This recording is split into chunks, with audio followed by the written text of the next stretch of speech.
So I didn't learn the term feminism until I got to college. And I immediately fell in love with it. And in college, I feel like that was when I really began to kind of learn about things that would later inform my identity, literally change the way in which I looked at the world. So I'm very grateful for my college experience in particular. Um, but it's funny because I don't think that when people listen to my content, they immediately think feminism. I don't think that's something that people immediately draw the lines to. But I'm super radical and super political in a lot of the shit that I say, which is very much reflective of the fact that I do study certain parts of feminism. And more recently, y'all know I'm always reflecting on just, how did I get here? How did I become the person that I am today? Because I think it's when I look back at my experience and the things that I've learned about myself, I feel like I was always on this same, like on this route to being like, okay, now I'm podcasting and talking about these things that I'm super passionate about. I think I've always kind of been on this route, even if, podcasting literally did not exist when I was in college. Um, but uh, y'all know, I got my, bachelor's, I have my MBA. For the last couple weeks, I'm like, I think I want to go back to school again. um, And no, I'm not gonna go back to school again. I'm not gonna get a doctorate. I'm not gonna get another master's. I'm not gonna do it. Not gonna get another certification. Like I just don't feel like I have to do that to get the knowledge because for me, it's about knowing it. It's not about me saying like, okay, I already have the degrees. My point is that I have degrees already. I have certifications. Like I don't need another degree to validate my understanding or my education. But I am someone who is a lifelong learner and I do enjoy the subject matter that I'm obviously talking about today, which is all about honestly just being a woman and being a sexual being. And so you can't talk about being a woman and being a sexual being. You can't talk about being a sexual being, honestly, like male or female, you cannot talk about being a sexual being without talking about feminism. And so, honestly, today, that's what the fuck we gonna talk about. We gonna talk about feminism and we're gonna talk about the reason why a true understanding of what feminism actually is important because it gets us closer to sexual liberation.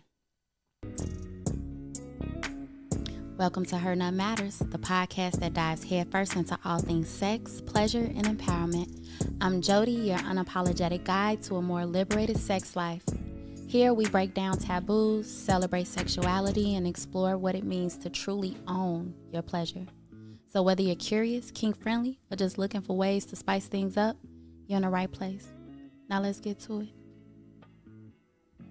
So on this show, obviously, we talk a lot about your mindset around sex. A lot of what I've been talking about has like very feminist undertones, whether y'all have actually thought about it in that way or not. And the reason that this episode specifically is going to talk about feminism is because there are a lot of negative connotations around feminism. And I mean, that's no different than any other social movement. When social movements arise and they challenge what's socially normative, they challenge the patriarchy, they're always stigmatized. There's always some negative connotations. There were negative connotation. There's always going to be some negative propaganda around social movements that are hoping to change things in a way that would be better for the collective. And so, on today's episode again, I want to talk about feminism and how again, a better understanding of what that means and how we can adopt different feminist ideologies will get us all closer to sexual liberation. Because it's not, people think like, oh, feminism is about hating men. Y'all know I love men. Like, I love women too, but I love men. Like, I'm not somebody was like, oh, I'm a feminist now, I only like women. Like, that's not how that works. And all of that again is just this, propaganda that's used to deter us away from challenging the patriarchy, deter us away from challenging what's socially normative and what we've been socially constructed to believe is true. And what we have, touched on throughout almost this entire this entire show is that we have to unlearn a lot of shit. A lot of what we know and have been conditioned to believe is just, it's not safe. It's not healthy. It's not conducive to who we are as a society. And so, yeah, that's what we're talking about today. So, I talked about how I was not going to go back to school. However, I did enroll in some classes, y'all, because again, I'm just a freaky, kinky ass nerd and I like learning shit. So, I enrolled in this feminism course. And so I've taken women and gender studies in college before. I took quite a few classes as part of my one of my majors was African and Black diaspora studies, and luckily at DePaul, the Women and Gender Studies department and the African and Black Diaspora Studies department literally kind of joined forces. Luckily for me, but also when you think about why they had to join forces, it's because the departments were small. A lot of people didn't take a lot of interest in these topics at this predominantly white institution. And so they oftentimes had to pull resources together to be able to offer some amazing courses. And I took full advantage of the ability to be able to take classes that were in the Women and Gender Studies department, but I was able to apply them towards my African and Black diaspora studies major. So that's what I ended up doing. And so when I was thinking about I want to take some more courses, I saw this course and I definitely decided to enroll in it. It's a feminism and social justice course, and started listening to the lecture, and it was very refreshing because I think about why people have an issue with the word feminism. If you look at now there are multiple definitions of feminism. As with other words, there are definitions that are just floating around, right? If you look up the definition on Webster, you're going to see that feminism is the theory of the political, economic, and social equality of the sexes. It also means the activity on behalf of women's rights and interests, right? Now, just at that bare bone kind of definition, why would someone have an issue with feminism just based off that? Why would someone have an issue with the political, economic, and social equality of the sexes? Now, keep in mind the sexes in this is talking about gender. Gender and sexes is being used interchangeably. And so they're just talking about the political, economic, and social equality of men and women. When you think about how women have had to step into different roles when men are not present, why would a definition like that be problematic? For example, World War II, men are going off to war. The jobs that men were working, they were leaving those jobs and going to fight a fucking war. Who's going to do those jobs? Women. Women were needing to learn how to weld. Women were needing to learn were needing to go into industrial fields and learn how to do shit that they had never done before, but they had to do it because shit still needs to get done, right? Apply that to a modern, situation in 2025.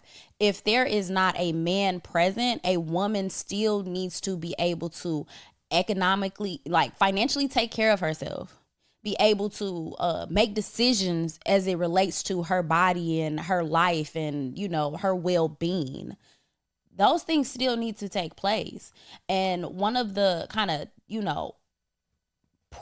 huge problems with patriarchy is that it makes it conditions us to believe that women are supposed to rely very heavily on men to be all things to them. While at the exact same time, well, and not even all things to them. We really just rely on them for like financial reasons, according to the patriarchy. But it's problematic because what happens then is that when you are overly dependent on someone to financially take care of you, then they can weaponize that. Right? So what a lot of women were fighting for with the feminist movement as we get into like the 60s and 70s. Because here's the thing. Imagine this. Imagine your husband go off to war and you now all of a sudden you're fucking you're a welder now. Like you doing real fucking work, like laborious work. He come back from war, he got PTSD and he going upside your fucking head. And now you need, because the war is over with, you need to just return to the house. And you was like, I was just in the field working, taking care of what needs to be taken care of. And now I got to go back home so you could be like, now you whooping on my ass. Like you going upside my head and I can't do anything. I literally cannot take care of myself financially. Women were not even allowed to get bank accounts without men. And so it puts you in a real fucked up position because now that economic power controls your fucking life and you can't get out of an abusive situation, a situation where you could definitely die because of finances. And it's because the institutions and society at large are set up that way. It's set up not to view women and men as equally human.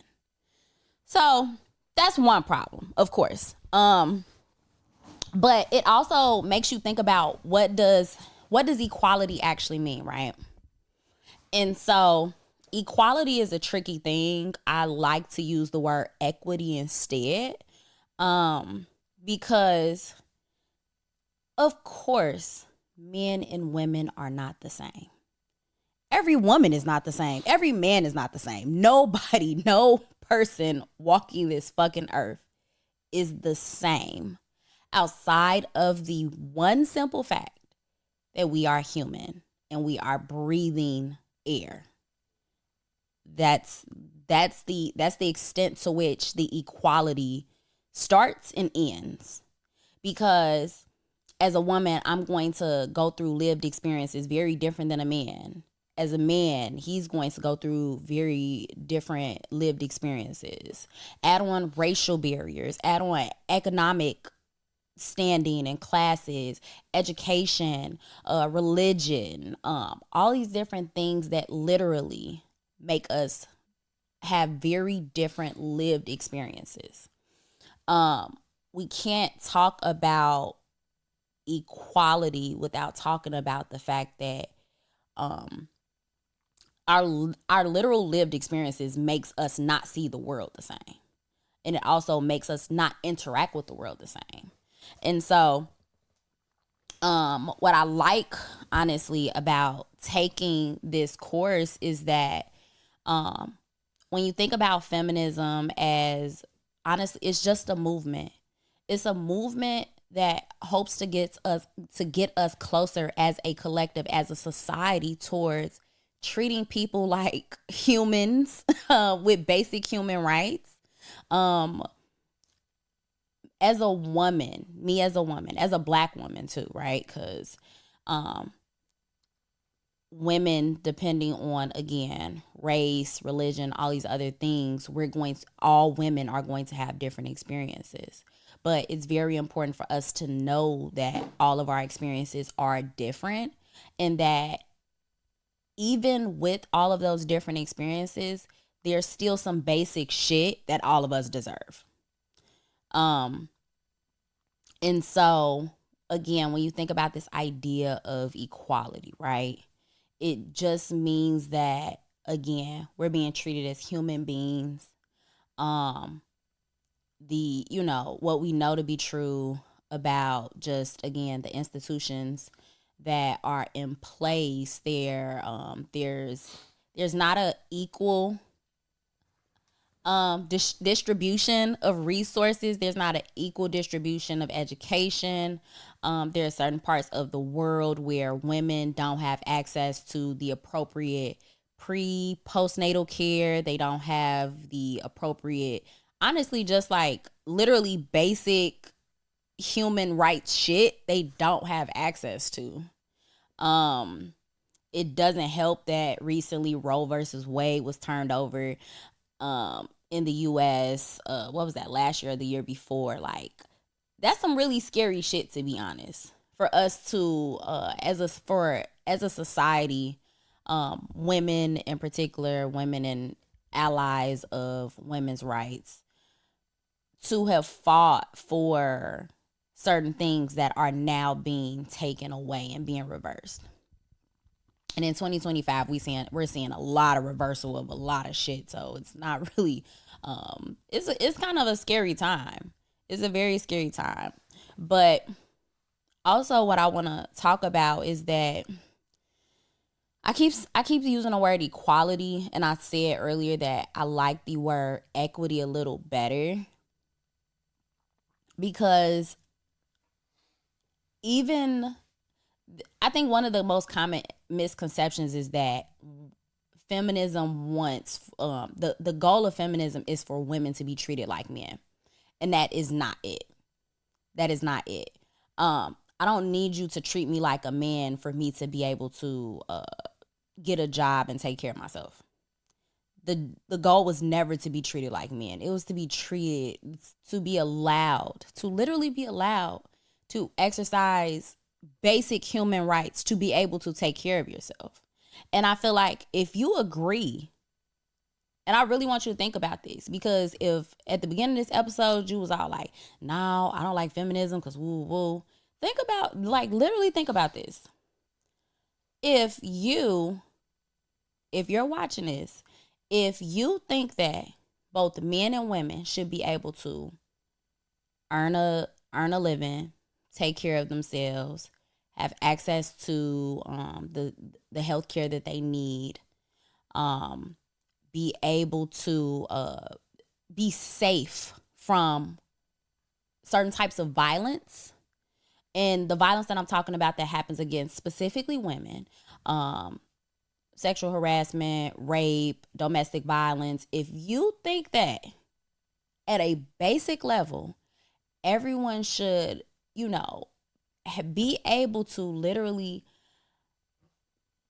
again, be able to take care of themselves financially, be able to make decisions as it relates to their body and their health care, have access to the right type of health care, be able to either be in a relationship that is not also rigged with sexual assault, violence, domestic violence, and or be able to just walk down the street without being violated on the basis of being a woman.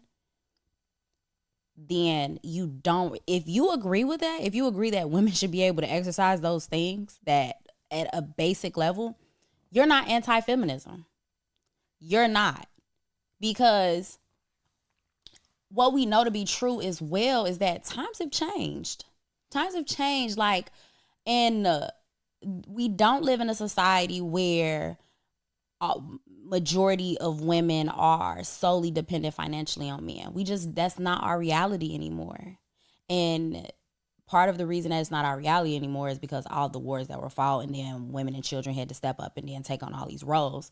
But also with access to more technology, to more education, and the world just kind of like, it's like the world expanded, but it got smaller because, like, technology and the digital world and all of that. I think it's super important for us to think about how we we need to really think about equality and what it truly takes to feel liberated. And we talk about feminism, and let the record reflect that feminism has never been achieved. There is not one successfully feminist, like, not a time in history where it's like, oh, they achieved feminism, or, there's not a country that we could point to, and like, no modern society has ever achieved feminism.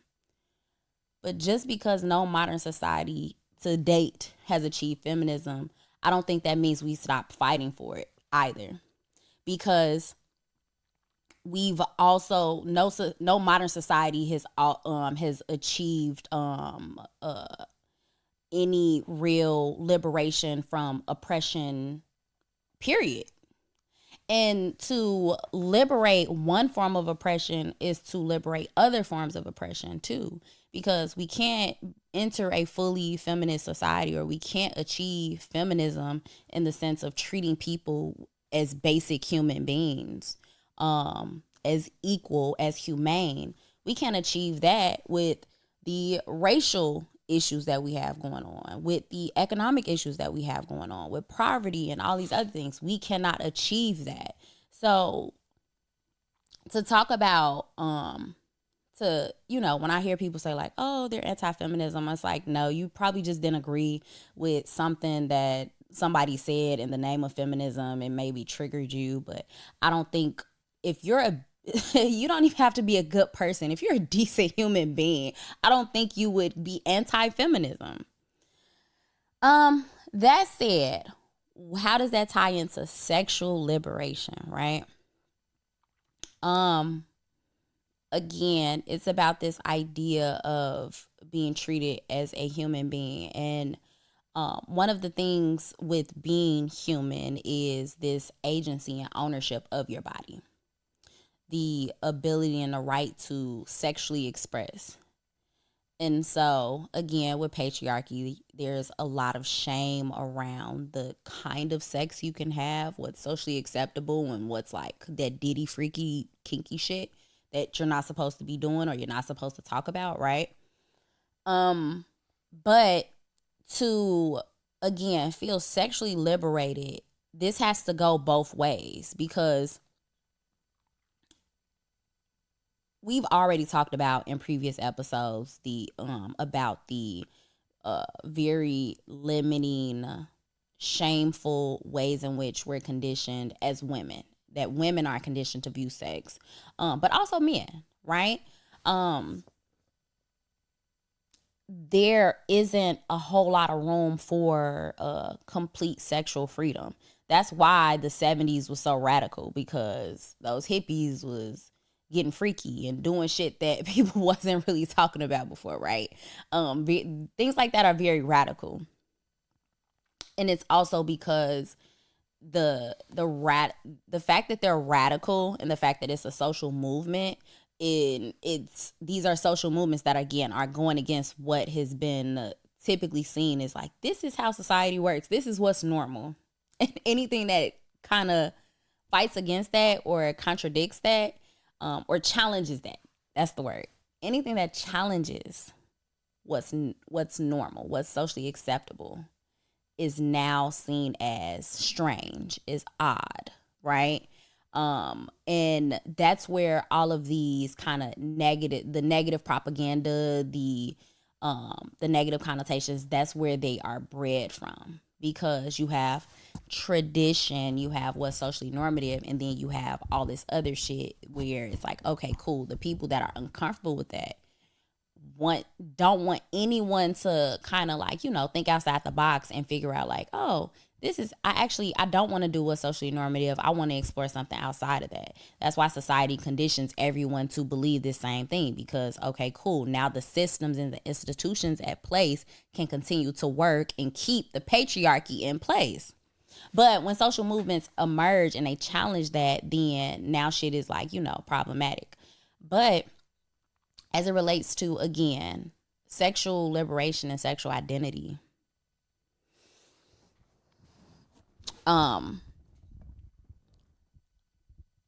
women, like you literally, feminism, women's empowerment, none of that can take place. I already said it couldn't take place without addressing the racial issues, but it cannot take place unless men and women have absolute control over their bodies, over their sexuality, just as basic human beings. When you think about the ways in which men are limited in their sexual expression, right? If it goes along with the patriarchy, that's perfectly fine. But anything that falls outside of that typical vanilla patriarchal idea of what sex is, then now it's like, there's a questioning of someone's sexuality as a result of that. And the questioning of sexuality by people that want you to do things that are normative or what's normal, the questioning of that, the judgment of that, the shame around that is what prevents a lot of men from being vocal about different sexual desires. So in the same way that women repress a lot of sexual desires, men repress a lot of sexual desires. In that way, we live in a very sexually repressive society. And we've been socialized to think that that's normal, to be sexually repressed. Like, oh, I'm not supposed to say this out loud because, again, what we know, shout out to religion, but religion literally brought a lot of shame around sex. It made us view sex as something that's immoral. And so when you talk about things that are, sexual, that are not for reproduction, that are not in a marital context, this idea of immorality pops up. That's why the conversations around Diddy and, people that are in the lifestyle or BDSM community, that's why to vanilla people, these people are freaks, are odd, right? They're strange. Why would you want to go to a sex club? Why would you want to watch people have sex? That's odd. However, it's not that fucking odd, because if you go back to different, times, if you go back and look at history, the Greeks, they was doing all types of freaky, kinky shit like this. They were having these big parties and just having sex and drinking and having fun and partying. Like that's not new. It's not new. That's the whole bacchanalian era, where they was walking around in them white robes and sheets and shit like that and getting real freaky and drinking wine. So it's not really anything new under the sun. But also, again, it's like, we take a couple steps forward and then it steps back. And as I said at the beginning of the episode, understanding feminism as a social movement, understanding this push for ownership and sexual agency, I should have the right and I should have a say in what I do with my body as a basic human being. That should not be up for question. That should not be up for debate. As a man, you would want to have a say in how you use your body. Why is women speaking up saying that I want a say in my body? Why is that so problematic? It's problematic because patriarchy is rooted in colonization and conquest and ownership and domination and all these other things. That's why it's problematic. It's not problematic for someone that, again, views women as human beings, says like, okay, cool. Why wouldn't she have a say in this, right? Now, the good thing is that I'm pretty sure the people that are listening to this show, if you haven't already kind of like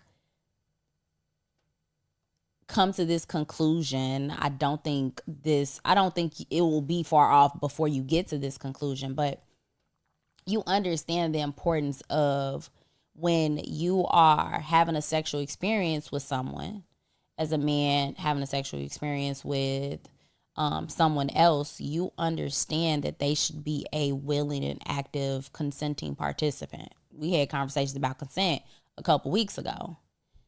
This is no different.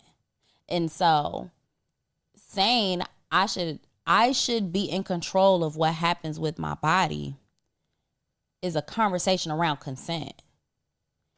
It's a conversation around agency, sexual agency.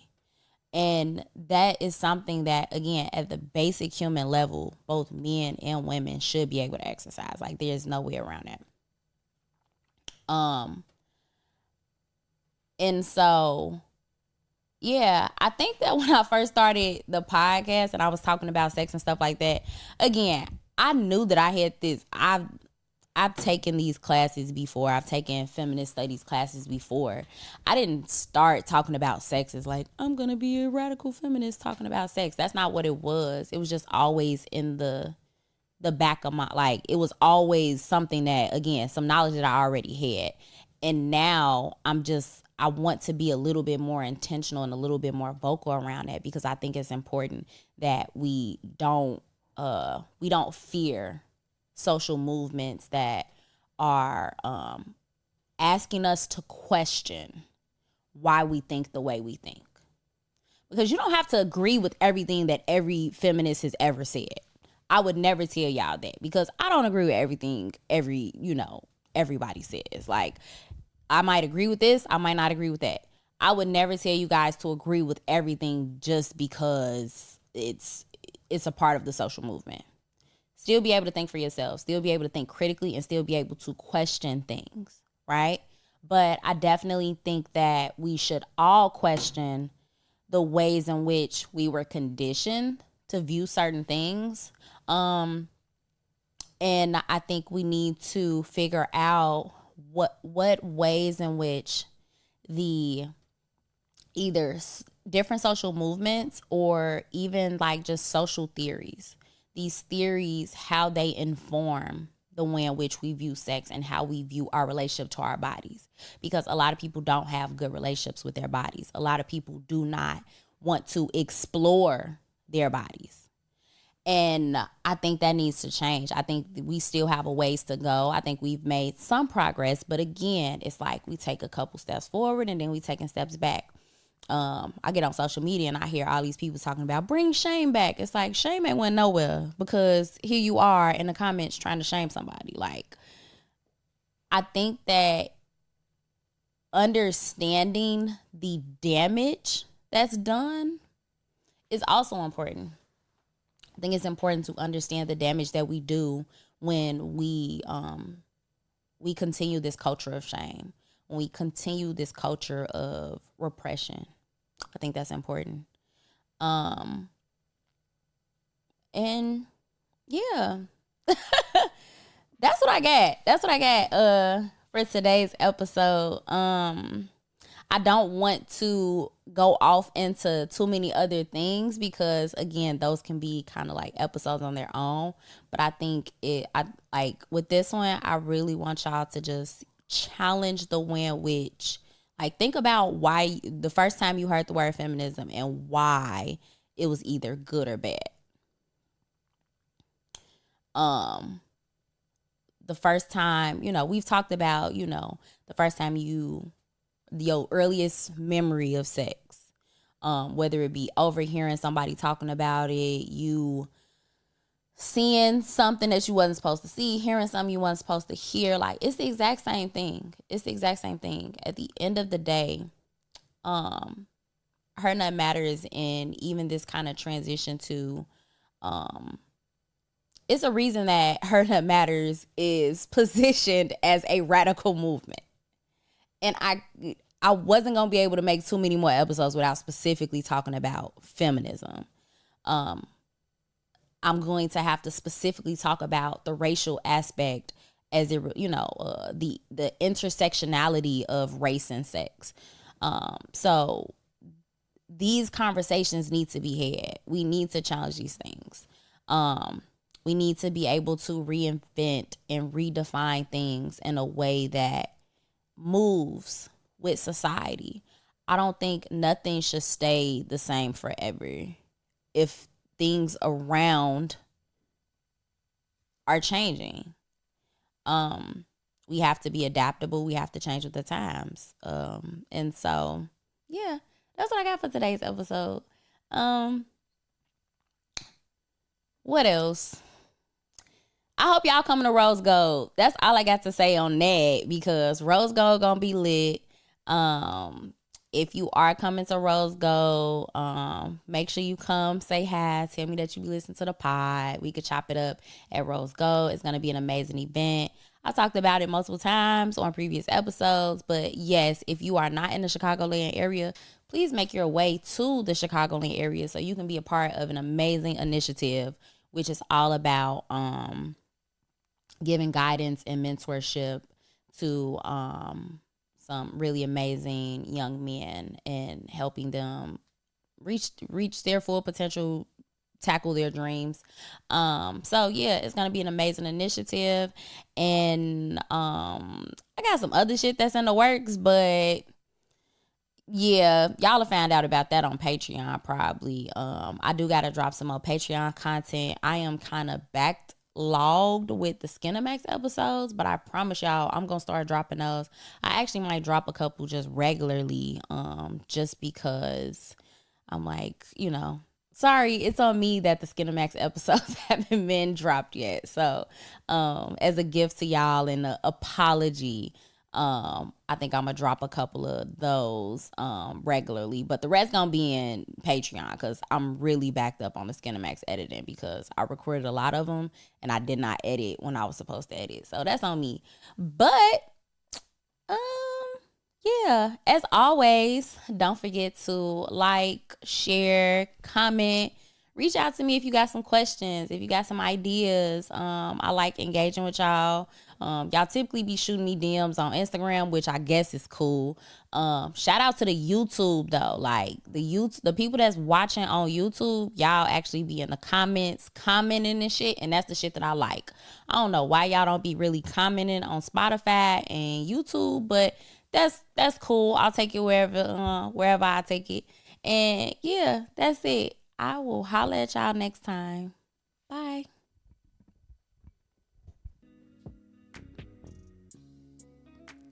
Thanks for tuning in to Her None Matters. If you enjoyed today's episode, don't forget to subscribe, rate, and share the pleasure with others. Follow us on Instagram at Her None Matters to stay updated on everything we have going on. Remember, pleasure is power. Go out there and own yours. Catch you next time.